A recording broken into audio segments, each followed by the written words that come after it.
Hi, my name is Carter Lindyn, and this is my presentation on why gun control is needed. Here are some statistics pulled off of amnesty.org, a site that covers gun violence in America, and it says that on average, there are 327 shootings a day, 117 deaths, and 210 injuries in the United States. Moving on, we are going to talk about how we got to this point, as I believe talking about our history plays a very crucial role when talking about gun control, especially when it comes to the Second Amendment. The Second Amendment is a well regulated militia being necessary to the security of a free state.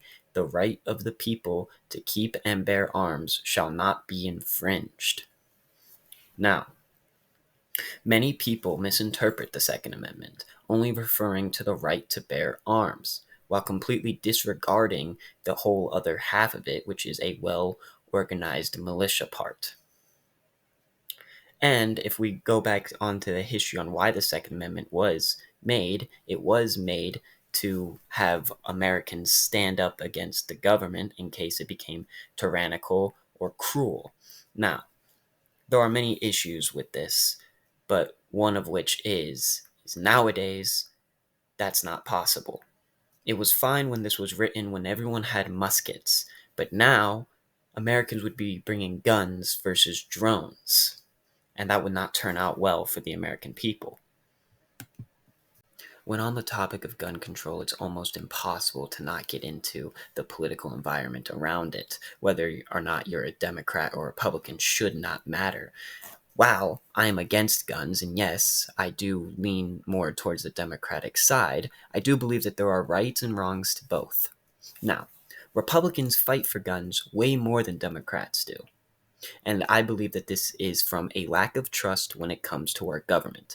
And like I said previously when talking about the Second Amendment, it was created to maybe go against the government if we ever needed to.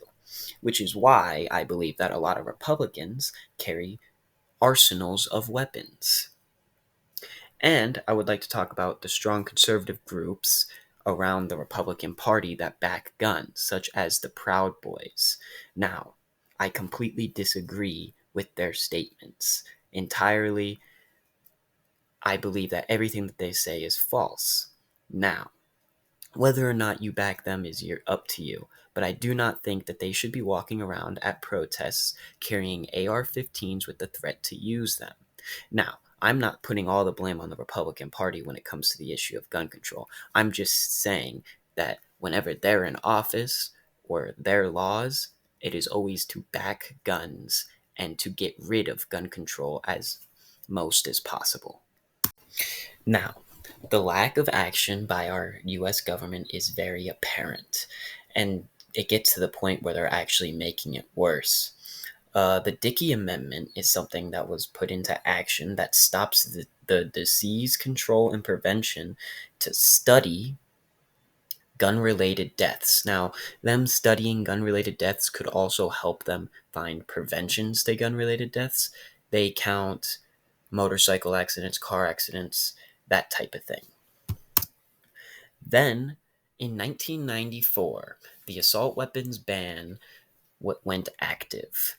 Then, later on in 2004, during the Bush administration, the administration let the assault weapons ban completely expire, meaning that you were able to buy assault weapons, automatic and semi automatic weapons, in just your local Walmart. Then, the Supreme Court case of District of Columbia versus Heller. This was a court case that found that the Second Amendment is not a well organized militia to fight against the government just in case, but instead it was seen as an individual right to have people use guns. This opened the door for states like Texas to have stand your ground laws, which takes it past the point of self-defense. Then the gun show loopholes. Now, we have laws in place that make it so that anyone with a criminal record is not able to buy a weapon in a gun shop. It's called the Brandy Amendment. Now, gun show loopholes allow people to buy guns within gun shows, also illegal guns in gun shows, but without doing a proper background check on the person buying them. Now, people are always worried about, oh, if I don't have a gun, a criminal will. Well, these loopholes are now making it so that criminals can buy guns without having a background check. Now I want to talk about why gun control is so important. The mass shootings, the school shootings. The reason why guns should have limits on them. The guns themselves are fine, but these actions in massacres are the reason why we need gun control. Starting with Columbine High School, one of the very first live televised massacres in U.S. history, killed 15 people, 2 high school students and 13 high schoolers. Then Sandy Hook Elementary School. It is very brutal, especially on the victims. This one was a little bit different because instead of a high school, it was an elementary school, 26 victims. Then the 2017 Las Vegas shooting, the biggest shooting in American history, killed 60 people and injured over 400. Next, we have the Uvalde Elementary School shooting. A 19-year-old kid took an AR-15 and killed 19 students and 2 teachers. Then, the Pulse nightclub massacre, the second biggest massacre in U.S. history. A man walked into a gay bar and killed 49 people just because on different beliefs. Next, I want to talk about my firm opinion when it comes to guns, gun violence, and gun control. For the most part, I believe that guns should be around for self-defense and home defense. What I am against is having the large weapons. I do not think people need AR-15s or AK-47s to be used for home defense or self-defense. Handguns and shotguns should be legal to a certain degree. Switches making the handguns automatic should not be legal, which they aren't.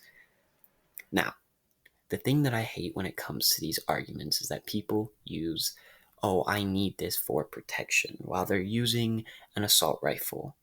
It's called an assault rifle. I would be fine if they would state their true reasons on why they like guns. They like guns because they're cool and fun to shoot. You do not need something that shoots 60 rounds a second for protection. Next, I would like to talk about the possible solutions and the solutions that are already in effect.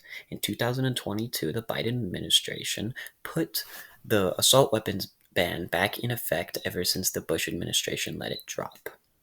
Next would be to get rid of the Dickey Amendments, allow the disease control and prevention to count gun-related deaths and put more money into studying how we can solve them.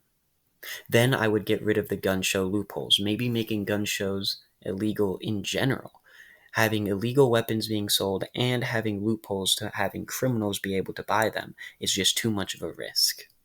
And I would make gun-related issues a federal/national issue instead of making it a state's issue, such as you can conceal carry in Arizona, but you can't in California. I think it should all be nationwide. Thank you for listening to me talk about gun control and the possible solutions, as this is an issue that needs to be fixed.